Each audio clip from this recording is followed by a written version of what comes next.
porque el principal objetivo que yo quiero que ustedes se lleven acá es, uno, bueno, ya están haciendo una inversión de tiempo en venir a la charla y escucharla,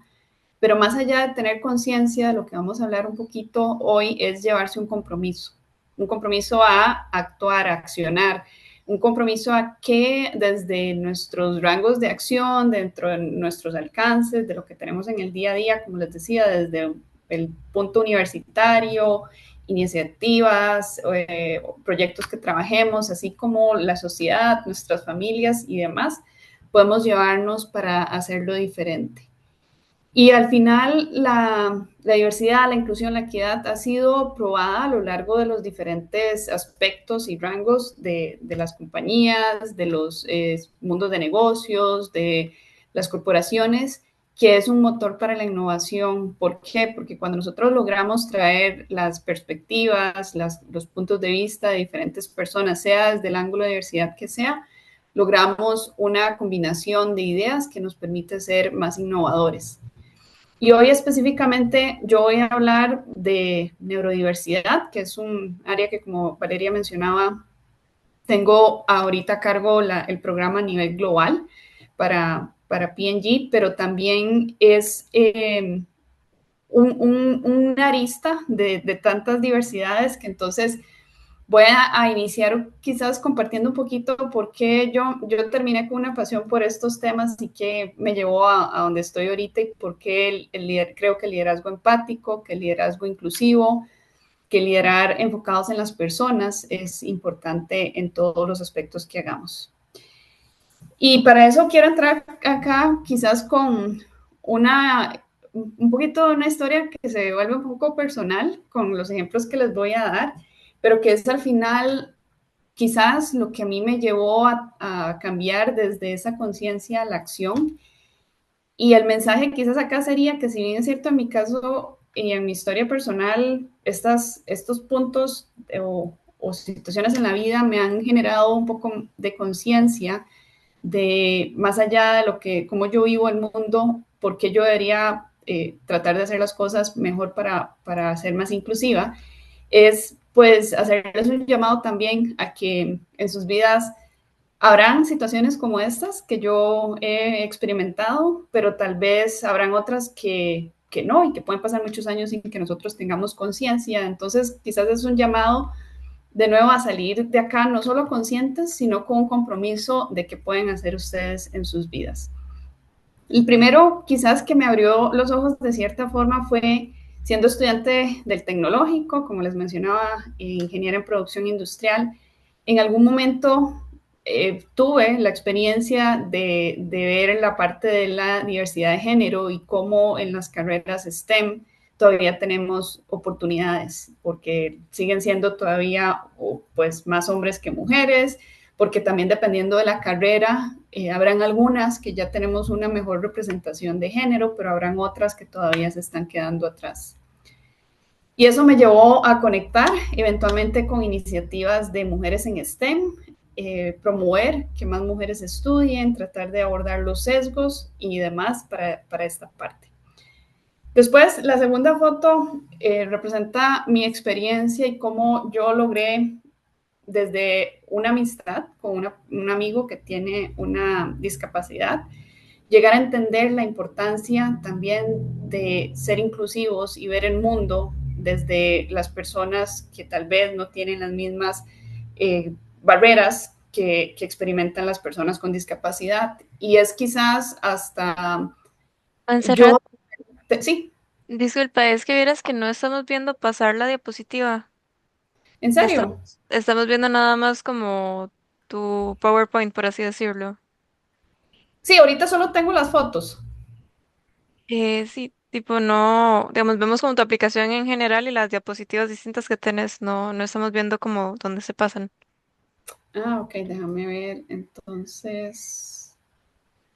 voy a dejar de compartir. Voy a compartir la pantalla completa a ver si eso nos arregla. Y me avisan si ya ahorita están viendo. Sí, ya ahora sí. Ahora sí, y si paso por atrás. Sí, sí se ve perfecto. Ok, Ok, listo. Entonces ahorita ven unas fotos. Ya las estamos viendo. Ok, perfecto. Entonces la segunda foto es cómo yo llego a entender la cantidad de barreras que hay a nivel social a través de mi amistad con André. André es también un ingeniero del tecnológico. Y es quizás hasta cuando yo experimento estas situaciones, tal vez yendo a un restaurante, tal vez pues parqueándome en alguna zona donde las rampas de acceso entre la acera y la calle están bloqueadas porque hay carros parqueados y André, que es usuario de silla de ruedas, no puede pasar por las rampas por eso, me hago conciencia de quizás cuántas veces yo fui la persona que parqueó frente a una rampa porque tenía que hacer un mandado y eran 5 minutos y pues nada más voy a entrar a un lugar y salgo. Y esto a mí me abre la perspectiva entonces de por qué es importante ver también la cantidad de barreras sociales que definen a la discapacidad, porque la discapacidad no está en las personas, están en las barreras sociales que tenemos en nuestro entorno. Y la tercera, quizás me conecta un poco que después de estar liderando esfuerzos para personas con discapacidad e iniciativas a nivel corporativo, eventualmente me muevo a liderar neurodiversidad en una transnacional y esto me abre otro punto de vista de cómo se ve el mundo desde la diversidad neurocognitiva. Tal vez lo que a mí me funciona, cómo yo aprendo, cómo yo comunico, no son las mismas necesidades o las capacidades que tiene otra persona. Y sin saberlo, esto me prepara o me conecta de cierta forma a un evento personal muy fuerte que pasa en febrero del 2023, cuando mi papá fallece. Y mi papá fallece en un accidente trágico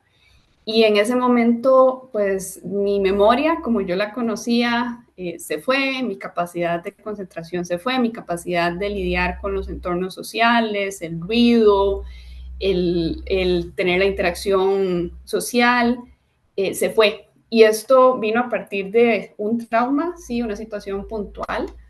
pero de cierta forma me hace ver que lo que yo estaba experimentando y que experimenté por muchos años, muchos meses y que a veces quizás en pues, ciertas situaciones me regresan algunas de esas situaciones o experiencias, era lo que es el día a día de una persona neurodivergente, que quizás se satura con un ambiente social, que quizás se satura cuando hay mucho ruido, y que si bien es cierto, yo ya tenía algún tiempo liderando el programa, y las personas neurodivergentes me lo habían expresado en algún momento, qué tan difícil tal vez era para ellos algún tipo de evento o cómo en un entrenamiento donde asumimos que todo sea de cierta forma, desde lo que se ha considerado estándar o normal, para ellos resultaba ser muy diferente. Cuando yo experimento esta situación y mi capacidad de procesar, de manejar interacciones, de memoria, de hacer multitasking, etcétera, cambia es cuando yo logro entender que si bien es cierto lo mío era puntual y por una situación y yo estaba consciente de dónde estaba viendo y qué estaba pasando, esa era la realidad también de muchas otras personas. Entonces, esto a mí, como les digo, son situaciones puntuales que de cierta forma me llegaron a generar esa espinita de qué puedo hacer yo dentro de mi día a día para hacer que en mi equipo, en mi trabajo, en mis interacciones sociales, en mi familia, la sociedad sea un poco más inclusiva. Y a veces va desde llegar y pues dar el término correcto, tal vez alguna persona está llamando de forma incorrecta algún término, tal vez hay un chiste peyorativo o despectivo y tener la capacidad de alzar la voz, pero también es en el trabajo que puedo hacer yo diferente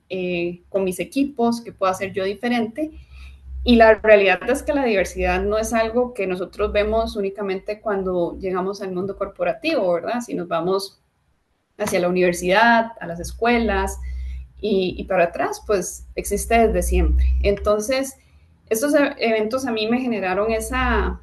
espinita, por un lado, por otro un compromiso a que dentro de lo que yo pudiera, sea chiquitito el cambio, sea muy grande, yo podía de cierta forma ayudar y que la suma de los pequeños cambios, muchos pequeños cambios que todos como personas podamos hacer, al final es lo que hace la diferencia. Entonces esto me lleva a conectarme con por qué la parte de STEM, ¿verdad? Y hablaba un poco porque fue mi experiencia como ingeniera, pero la realidad es que la población mundial tenemos alrededor de un 49.5% de mujeres y al menos viendo muchas estadísticas, y aquí tengo un pantallazo de la ONU del 2022, pero la realidad es que el número al 2025 no ha cambiado mucho. Se reportaba que solo un 35% de las mujeres estudiaban STEM. Entonces, esto quiere decir que todavía tenemos mucho camino y estamos hablando de STEM, pero si pensamos un poquito como los grupos de diversidad que yo estaba mencionando ahorita, imagínense en una mujer que sea mujer, que quiera estudiar STEM y bueno, que tenga una condición de neurodivergencia. Entonces, las barreras sociales respecto a accesibilidad, a oportunidades, a tener igualdad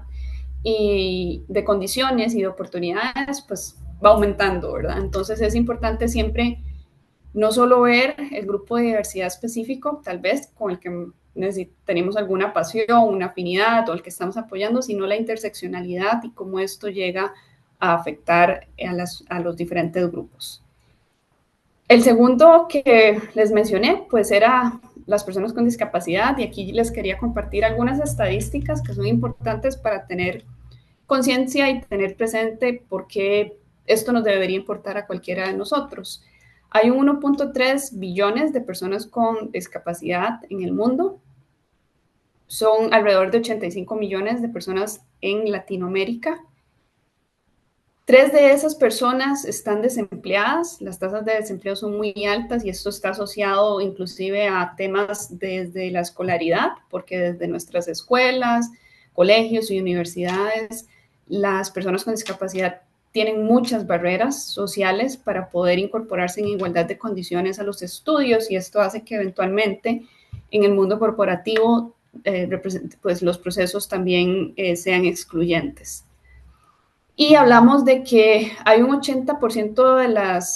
de las discapacidades que se desarrollan de los 18 a los 64. Y aquí hay un fact que siempre me gusta compartirlo porque para mi criterio es realmente abrir los ojos. Se dice que una de 3 personas tiene una discapacidad, nace con una discapacidad, y las otras 3, conforme envejezcamos, desarrollaremos una discapacidad. Entonces, acá el punto es, pues no necesariamente es porque yo tengo una discapacidad, es porque eventualmente con el paso del tiempo, con una enfermedad, con alguna situación, un accidente, etcétera, podría ser o una persona cercana a nosotros o un familiar o inclusive nosotros mismos que podríamos llegar a desarrollar una discapacidad. Y esto hace que entonces veamos el mundo desde otro ángulo y decir, ¿cómo puedo yo construir el mundo para que si yo tuviera una discapacidad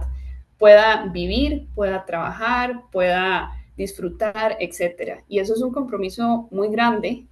porque muchos tal vez no tenemos una situación que nos haga ver esas barreras sociales, como les decía, en mi caso, a través de mi amistad,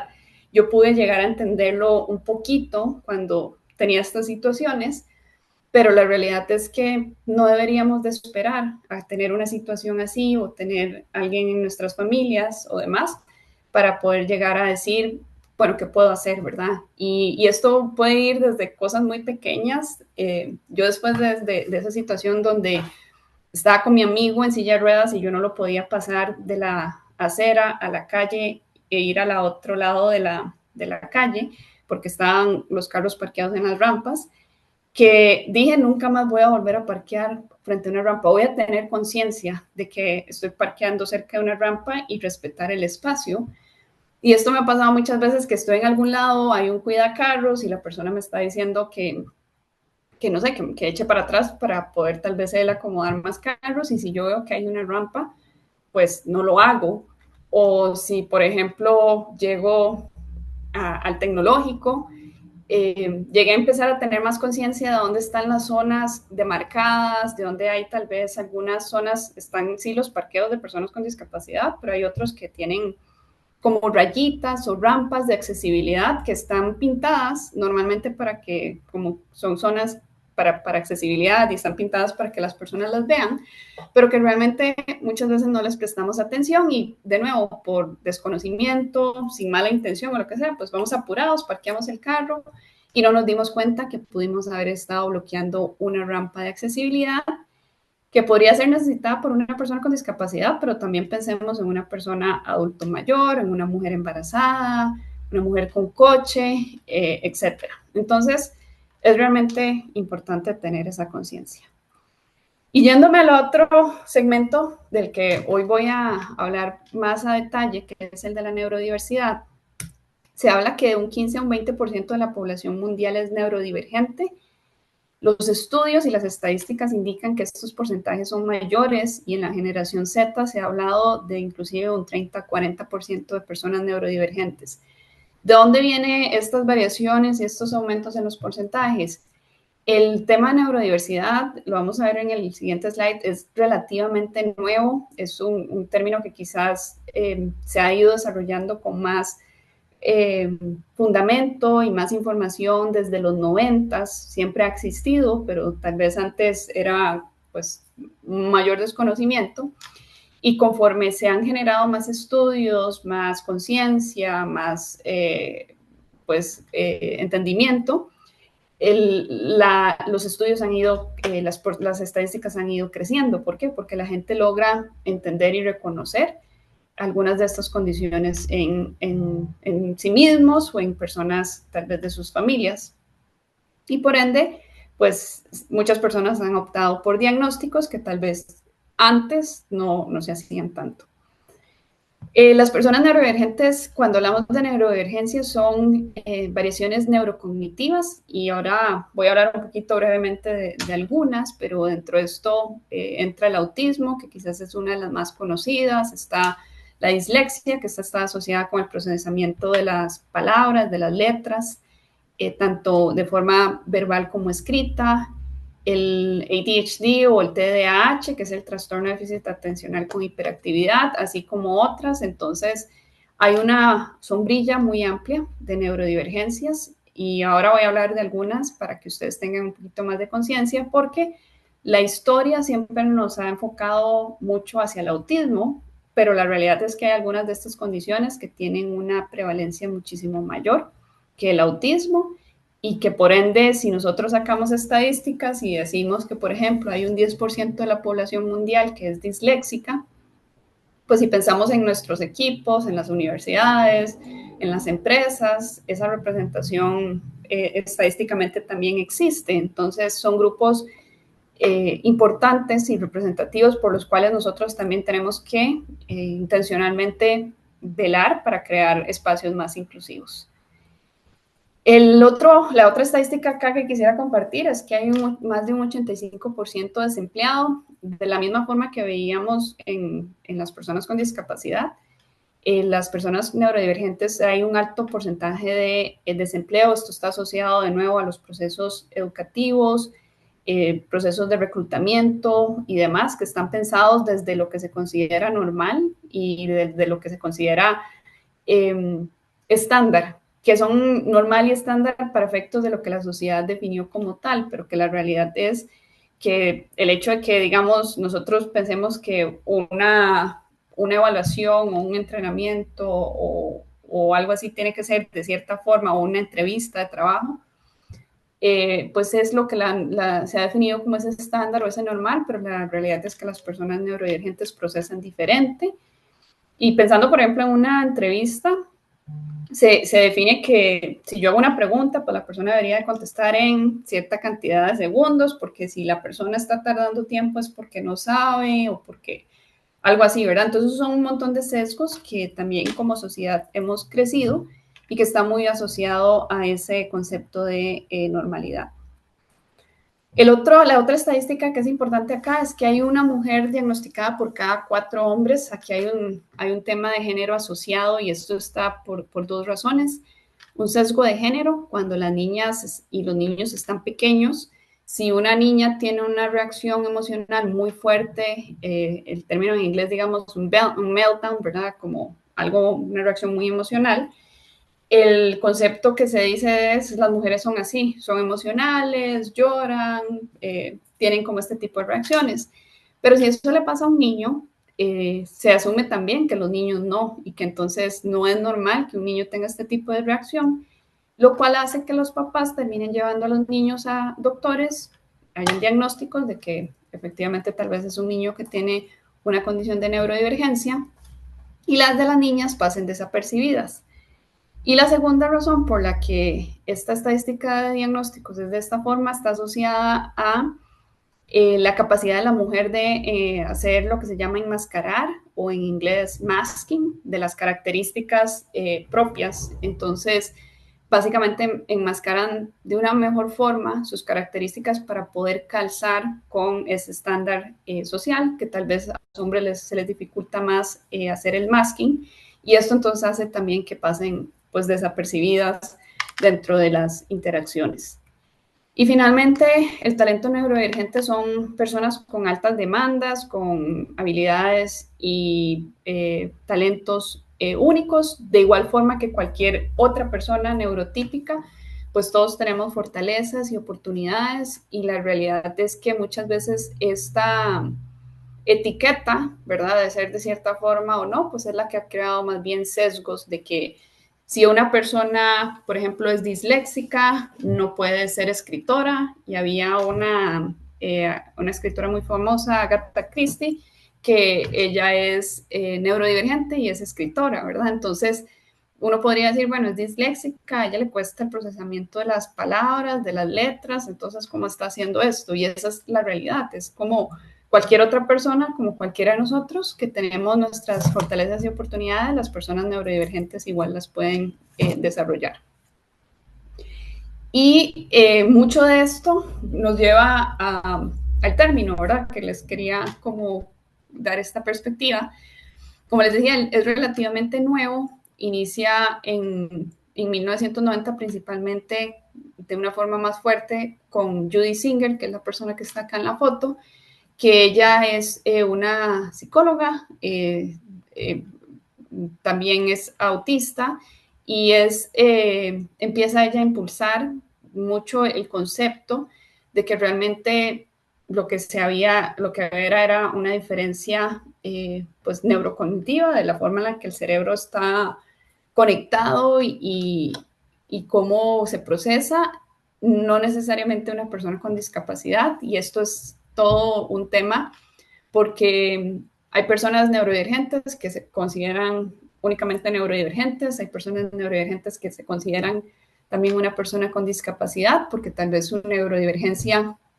desde el concepto de discapacidad como barreras sociales no les ha permitido las barreras sociales desempeñarse en igualdad de condiciones y oportunidades, en educación, en trabajo, etcétera.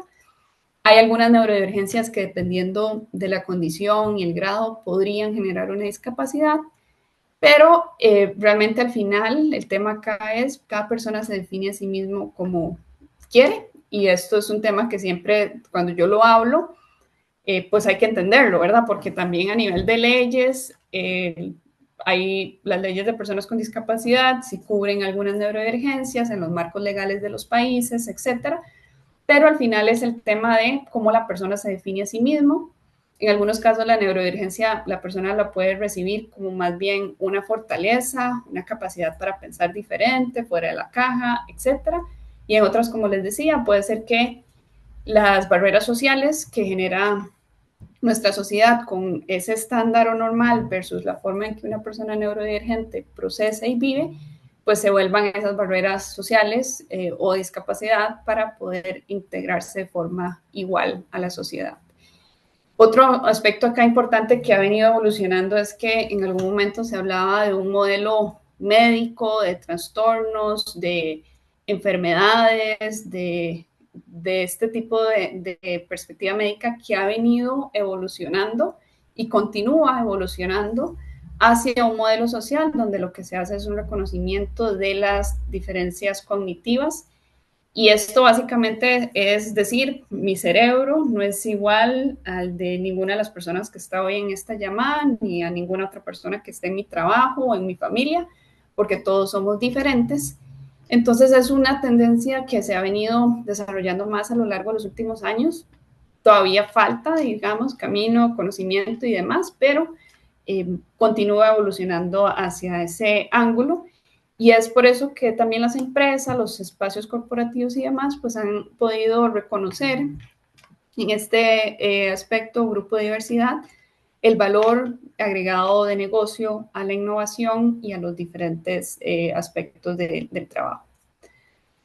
Ahora, entonces quiero hablar, digamos, un poco en sí de qué es neurodiversidad. Y esto, poniéndolos en números absolutos, el porcentaje que veíamos ahora de un 15 a un 20, pues imagínense que sería que una persona en un grupo de 7 es neurodivergente, ¿verdad? Entonces, básicamente, hoy en este grupo, pues al menos tendríamos una persona neurodivergente y muchas de estas personas no están diagnosticadas por muchas razones, por el impacto que esto puede tener en la vida de una persona, porque es muy costoso los diagnósticos, al menos acá en Costa Rica sí se dan diagnósticos y hay psicólogos y neuropsiquiatras y neuropsicólogos que trabajan este tipo de diagnósticos, pero la realidad es que muchos otros países no, y es muy curioso porque yo que trabajo a nivel global, viendo países como Bélgica o Brasil, que son países muchísimo más grandes y quizás desarrollados que Costa Rica, por ejemplo, los diagnósticos formales como tal, de esta forma como los conocemos en Costa Rica, no existen. Entonces, eso obviamente genera pues ciertas barreras. También está el estigma social asociado a si sos una persona neurodivergente o no. Y es por esta razón que al menos hay una tendencia a ese slide anterior donde veíamos cómo viene evolucionando, donde hay una evolución hacia neuroinclusión. Nosotros al menos en las últimas iniciativas que yo he estado trabajando, esa es como el objetivo hacia dónde vamos, porque la neuroinclusión lo que hace es aceptar todos los tipos de cerebros, sean neurotípicos o neurodivergentes, y va muy asociado a esta parte de pues, etiquetas y que a veces pueden generar más bien división o exclusión positiva. Las estadísticas indican que podrían ser porcentajes mayores en la cantidad de personas que son neurodivergentes, y esto era lo que les mencionaba ahora en el slide anterior, que entre más estudios y demás, más personas han hecho diagnósticos, pues estos porcentajes van creciendo.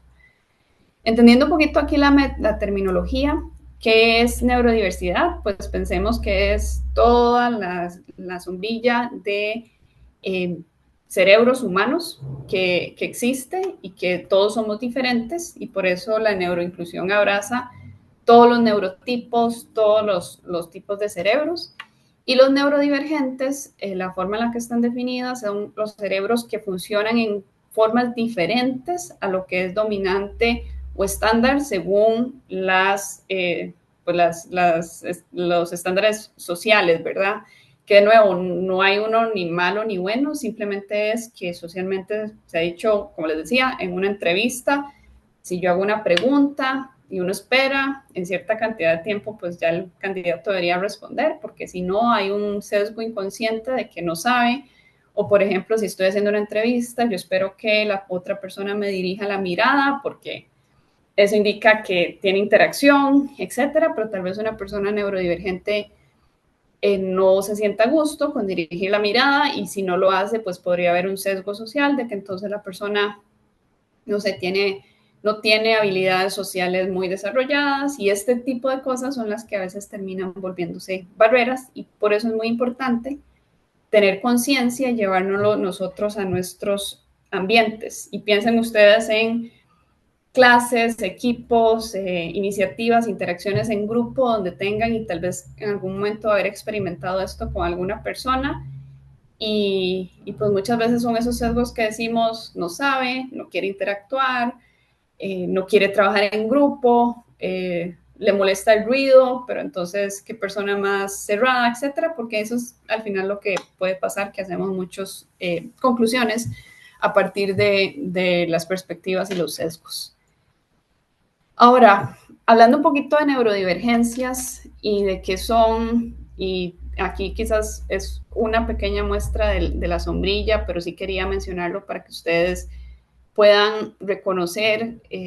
lo amplio que es el campo.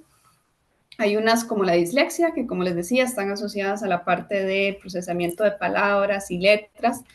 La dislexia muchas veces se asocia con escritura, pero la realidad es que las personas también cuando procesan la información, si son disléxicas, procesan de una forma diferente. Y a nivel de prevalencias, la dislexia anda como un 10% de la población mundial, entonces es bastante grande y por eso, pues podríamos, si vamos de nuevo reflejando esas estadísticas a lo largo de las poblaciones, o compañías, universidades, etcétera, pues esa representación siempre va a estar. El ADHD o trastorno de déficit atencional con hiperactividad tiene una prevalencia de alrededor de un 6 a un 7% de la población mundial, es también un porcentaje representativo. Y este específicamente hay también una tendencia ahorita que va evaluando o evolucionando, perdón, a quitar el término trastorno, porque realmente al final lo que se está viendo es que es una forma de procesar diferente, es un término relativamente nuevo y continúa evolucionando, entonces todavía se utiliza mucho el TDAH, el ADHD, pero sí hay una tendencia ahorita a evolucionar el término hacia una concepción más inclusiva y un reconocimiento a esa diferencia cognitiva más que un trastorno como tal. El autismo es quizás de las que más conocemos, tiene una prevalencia alrededor de un 3% de la población, 2 son 3. En algún momento existía el Asperger y ese término como tal pues ya se abrazó dentro de la sombrilla del autismo y es de nuevo, o sea, una sombrilla amplia, hay diferentes grados de autismo, hay muchos sesgos porque a veces se asume que si una persona es autista no tiene interacciones sociales, no le gusta comunicar, pero hay personas autistas que sí lo son, entonces no podemos generalizar y cada persona es diferente. Y aquí a veces también hay chistes denigrantes que, de nuevo, si nosotros en algún momento lo escuchamos, pues podemos pararlos, de gente que dice, no sé, si una persona está muy callada, parece autista, ¿verdad? Entonces, como esas pequeñas cosas son las que de cierta forma van generando división entre las personas y son las pequeñas cosas que nosotros podemos en algún momento pues generar cambio. La discalculia, que anda el porcentaje como en un 5% más o menos, esta está asociada con el procesamiento de números. La dislexia es con palabras y letras, la discalculia está asociada a números. Después está la parte de dispraxia, que esa está más asociada a temas, movimientos del cuerpo, y está también que aquí no estoy viendo cuál era, el DCD, que también están asociados con trastornos, que todavía se siguen llamando trastornos, ¿verdad? Como el obsesivo compulsivo, trastornos de movimiento, etcétera. Síndrome de Tourette, que también son movimientos involuntarios del cuerpo. Hay algunas condiciones asociadas a salud mental. Aquí puedes entrar la bipolaridad, la esquizofrenia, que quizás desde el campo médico todavía son más trabajados desde la parte mental, pero que también al final hay una variación en cómo el cerebro procesa a partir de esas situaciones, esas condiciones. Y después está algunas neurodivergencias adquiridas. Esto puede ser, por ejemplo, un accidente, un golpe fuerte en la cabeza, un evento traumático que genere lo que se llama el síndrome postraumático o PTSD, Post Traumatic Syndrome, y pues básicamente algún tipo de evento que genere un cambio en cómo nuestro cerebro está pues procesando y trabajando, ya sea de forma temporal o de una forma permanente. Y bueno, ya acá para irme moviendo a qué pueden hacer ustedes como estudiantes, como compañeros, como líderes de iniciativas, de programas, como miembros de una sociedad, pero principalmente como seres humanos, es pensar que al final nosotros debemos liderar desde la empatía, desde la inclusión, pero más allá desde que al final todos somos seres humanos. Y en el momento en que yo puedo, de cierta forma, no solo ver las cosas desde mis zapatos, desde mi metro cuadrado, desde mi perspectiva, sino tratando de entender qué le pasa a las otras personas o por qué algo que a mí me funciona, mi estilo de comunicación, mandar correos o de cierta forma podría no ayudarle a otra persona y cómo podemos lograr ese balance. Entonces, el primer punto o consejo que quisiera darles acá es, pues, trabajar mucho en el liderazgo inclusivo. Eso es para mí un proceso, no es algo como que de la noche a la mañana uno desarrolle conciencia. Habrá algunos que tengamos pasión por un tema u otro o una experiencia de vida, pero habrán otros que básicamente es un compromiso desde la conciencia para desarrollarlo y no algo que necesariamente lo traemos innato, pero que sí se puede trabajar. Y para mí aquí al final el liderazgo inclusivo se resume en una palabra, liderazgo enfocado en las personas. Se ha probado mucho que las personas que trabajan con equipos neurodivergentes se vuelven líderes muy buenos en general para todas las personas neurotípicas y neurodivergentes porque abordamos más desde la persona, sus necesidades, qué puedo hacer yo para ayudarla, versus el objetivo así de trabajo, de negocio, del proyecto de universidad, etcétera. Entonces, esto hace que conectemos con la parte humana y es para mí la base de cómo podemos empezar a ser líderes más inclusivos. Compromiso, eso básicamente es educarnos, continuar aprendiendo, un compromiso para tener conciencia, pero también para accionar, un compromiso para instruirnos, a veces mucho, inclusive el mismo lenguaje que utilicemos. Hay una persona que a veces dice, esa persona, ese es un discapacitado versus una persona con discapacidad, o como les decía, el chiste de es que es muy callado, parece autista, ¿verdad? Entonces es como si alguien hace ese chiste, pues decir lo que estás diciendo es denigrante o es peyorativo, etcétera, y es básicamente un compromiso con nosotros mismos para hacer las cosas diferentes. Crear ambientes amistosos, y esto es básicamente dentro de lo que esté en nuestro control, cómo somos intencionales en crear espacios que sean inclusivos, que sean amigables para los diferentes grupos de diversidad. Y hoy yo estuve hablando acá un poquito de mujeres, de género, con personas con discapacidad, con neurodiversidad, pero la realidad es que tenemos otros tipos de diversidad, como la comunidad LGTBI, Q+, está también la diversidad, las personas que están asociadas más a la diversidad económica, diversidad generacional y diversidad desde un punto de vista de raza o etnia, diversidad religiosa, etcétera, ¿verdad? Entonces, al final es aceptar que todos como humanos somos diferentes y que esas cosas no nos definen, pero que sí podemos generar ambientes que sean más inclusivos y además entender la interseccionalidad, ¿verdad? Como les decía, puede ser una mujer que sea mujer, ingeniera,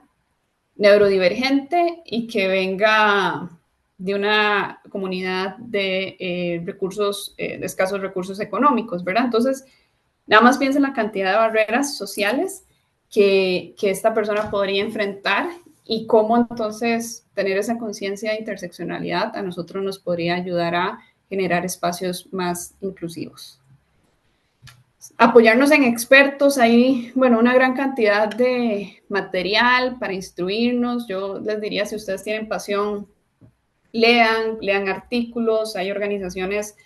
desde el rango de interés que ustedes tengan que publican muchos artículos.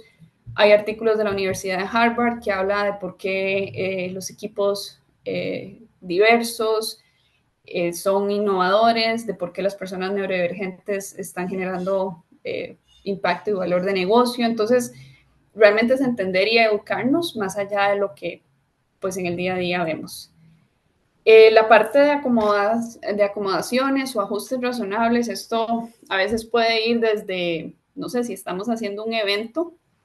y normalmente planeamos un evento de todo un día, Tal vez para una persona neurodivergente el ajuste que le funcione es tener algunos recesos a lo largo de la sesión, como para poder ir regularse, tener un espacio como para desconectarse tal vez del ruido, etcétera. Para una persona con discapacidad puede ser el hecho de que haya un material que tenga subtítulos, o que si estamos haciendo un posteo de una foto, pues tenga un caption que haga la descripción de qué es lo que contiene la foto. A veces puede ser, por ejemplo, para una persona disléxica, el tipo de fuente que utilizamos, y esta que yo estoy utilizando es una que para las personas en general es bien accesible visualmente. Entonces hay mucho contenido sobre cómo generar material accesible, y eso puede ser al final una forma de ajustar nuestro día a día para que sea más accesible e inclusivo para las demás personas. Crear una cultura de confianza y de inclusión. Esto básicamente es en nuestros equipos, en nuestros ambientes, pero también muchas veces llevarnos este conocimiento a nuestros grupos de amigos, nuestras familias,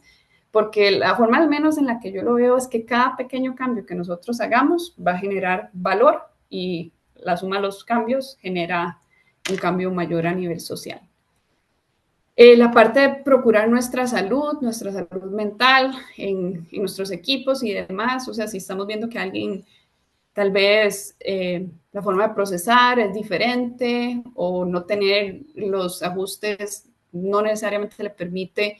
ayudar a ejecutar, ¿verdad? Entonces, como nosotros desde el apoyo como líderes podemos generar esos espacios seguros donde la persona, su bienestar y demás sea la prioridad. Entrenarnos y generar nuestro propio conocimiento. Esto es un proceso largo, y les puedo decir yo que tengo pues bastante tiempo de estar involucrada en este tipo de iniciativas. Al día de hoy sigo aprendiendo cada vez que me expongo a algún otro tema que tal vez anteriormente no haya tocado, pues vuelvo a aprender, me doy cuenta también de mis propios sesgos. A pesar de tener tanto tiempo trabajando este tipo de iniciativas, me he llegado a encontrar con, uy, yo hubiera asumido esto de esta forma, o estoy pensando esto de esta forma, y eso viene de un sesgo inconsciente. Entonces, la realidad es que es un proceso que no para. Tener los networks de apoyo, ya sea porque somos un miembro de algún grupo de diversidad, pues poder apoyarnos, o porque queremos habilitar este tipo de apoyo a las personas de nuestros equipos. Y básicamente chequear y seguir mejorando a lo largo del proceso, porque de nuevo estos son campos que todavía son muy amplios, que todavía hay un proceso largo por desarrollar todavía más conciencia a nivel social, y hay mucho camino todavía que nosotros podemos hacer para generar ese espacio. Cosas más tal vez del día a día en sus equipos, en sus proyectos, en las interacciones a nivel de la universidad y de cualquier iniciativa. La interacción y la comunicación, pues entender a veces los estilos de comunicación son diferentes, y qué podemos hacer para ajustar y para que la comunicación sea más efectiva para todos. También la forma en que trabajamos. Tal vez a mí no me molesta estar en un aula donde hay ruido, pero tal vez una persona para poder concentrarse sí necesita silencio, o ponerse sus audífonos, y respetar que eso es como lo que le funciona a la persona para trabajar, versus asumir que pues tenemos que estar todos trabajando de la misma forma. La forma en que ejecutamos tareas y qué hacemos, cómo organizamos el trabajo, entender que todos hacemos cosas diferentes y procesamos diferentes. Entonces, cómo llegar a un nivel de balance. Yo, por ejemplo, soy una persona que trabaja mucho al nivel de detalle, pero tengo colegas o compañeros que necesariamente no, ¿verdad? Entonces, cómo yo llego a un balance entre lo que yo necesito versus lo que ellos manejan. Manejar todo lo que son cambios, eventos inesperados, ¿verdad? Cómo puedo ayudar a nuestros equipos a manejar este tipo de cosas, principalmente las personas neurodivergentes, con los cambios de última hora y demás, pueden tener algunos retos, principalmente si son personas que necesitan estructura o rutina. Entonces, tal vez para lo que a mí es que me cambien, no sé, la hora que habíamos quedado a las 9 de la mañana, y de pronto me digan, no es a las 9, lleguemos a las 8, pues para una persona podría ser un cambio estresante. Y estoy hablando de una persona neurodivergente, pero realmente esto le podría pasar a cualquier persona también neurotípica. Y obviamente la parte de estrés, ansiedad, que sigue siendo también condiciones que podrían generarse. Esto no es exclusivo de una persona neurodivergente, hay personas neurotípicas que tienen estrés y ansiedad. Entonces, al final, si ustedes ven estos aspectos y los logran abordar desde el ser humano y entender que mi estilo no necesariamente es el único ni la forma en la que todos tienen que operar, sino llegar a un balance entre lo que a mí me funciona, lo que a la otra persona le funciona y cómo colectivamente cuando estamos trabajando en equipo podemos hacer ese balance, pues termina generando equipos más efectivos, más integrados y más inclusivos. Y ya para ir terminando, estos son pues algunos aprendizajes míos a lo largo de mi carrera profesional, personal, trabajando también en iniciativas de lo que para mí el liderazgo inclusivo ha significado, y es mucho de entender dónde estoy, en qué ambiente, ya sea externo, del país, de la organización en la que estoy, de la universidad, pero también internamente, cómo es que estamos compuestos como equipos y demás.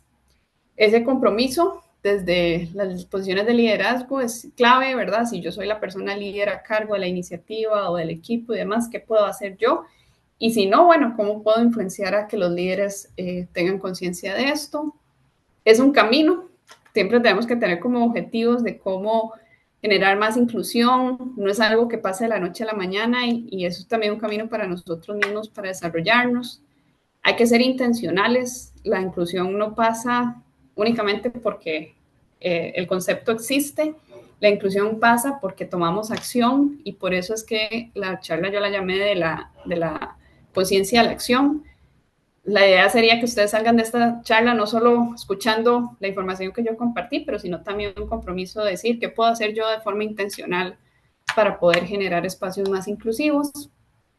promover el liderazgo inclusivo y centrado en las personas. De nuevo, al final, más allá de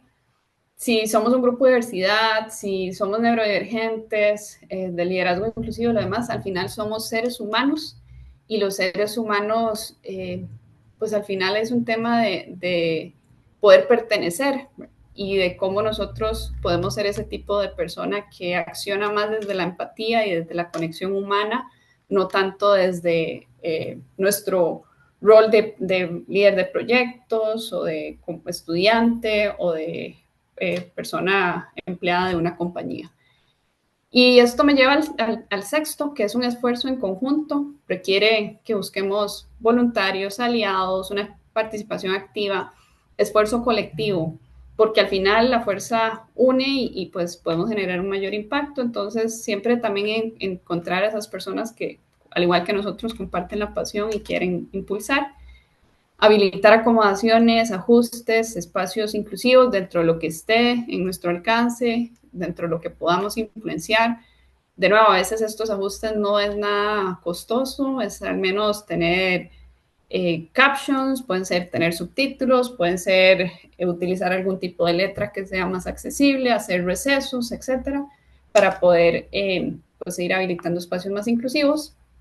Influenciar dentro de lo que podamos, procesos, procedimientos, etcétera, que podamos nosotros abordar desde la conciencia. Si, por ejemplo, estamos haciendo un video, le podemos poner subtítulos y eso va a generar una inclusión, no solo para una persona que tal vez tenga una discapacidad auditiva, pero tal vez para una persona que su forma de procesar sea diferente y que al menos al ir leyendo le permita pues entender mejor. Y al final es un esfuerzo constante. Esto no es algo como que hacemos una actividad y ya, sino que es intencionalmente sobre el tiempo, cómo nosotros vamos ajustando, incorporando aprendizajes, qué nos funcionó, qué no.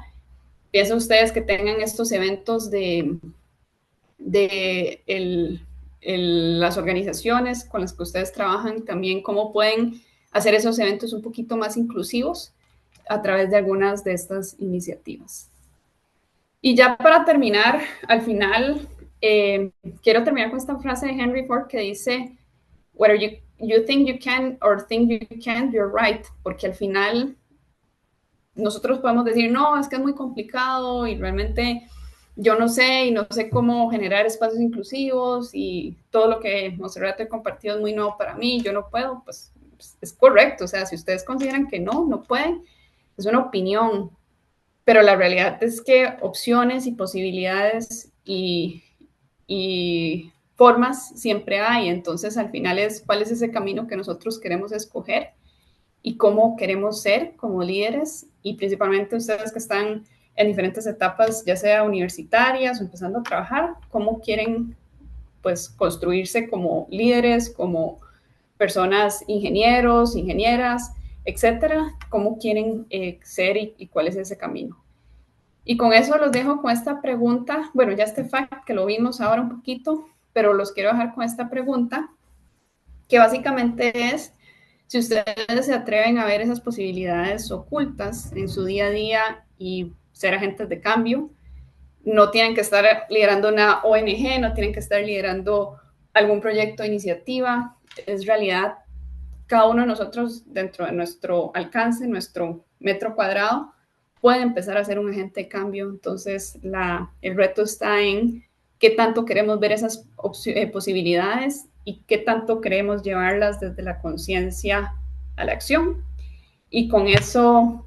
termino, quedan unos minutos, no sé si tienen alguna pregunta o comentario. Voy a dejar de compartir acá.